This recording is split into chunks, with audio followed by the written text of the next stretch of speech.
పార్వతీదేవి పసుపుతో ఒక బాలుడిని సృష్టించింది.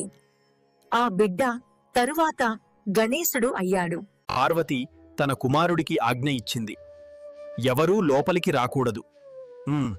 కాపలాగా నిలబడు నా బిడ్డ. ఒకరోజు దేవతలు కైలాసానికి వచ్చారు. కాని అమ్మ మాట విని గణేశుడు వారిని ఆపేశాడు.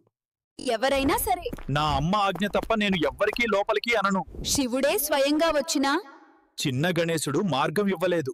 శివుడు తానే ముందుకు వచ్చి తన కుమారుణ్ణి అడ్డుకుంటున్న గణేశుని చూశాడు. ఓ బాలకా, పక్కకు తప్పుకో. నేను లోపలికి వెళ్ళాలి. చివరిసారి చెప్తున్నాను, దారి ఇవ్వు. అమ్మ మాటే ధర్మం, నేను ఆగను. అలా తండ్రి కుమారుల మధ్య ఘర్షణ తప్పలేదు. దారివ్వండి చైల్డ్. తల్లి ఆజ్ఞ నా బలం, నువ్వు గెలవలేవు. చిన్నతనంలో కూడా గణేశుడి పరాక్రమం దైవశక్తులను ఆశ్చర్యపరిచింది.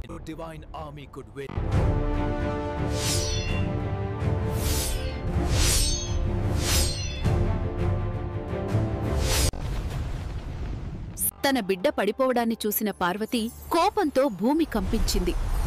శివా, నా కుమారుడిని వెంటనే బ్రతికించాలి.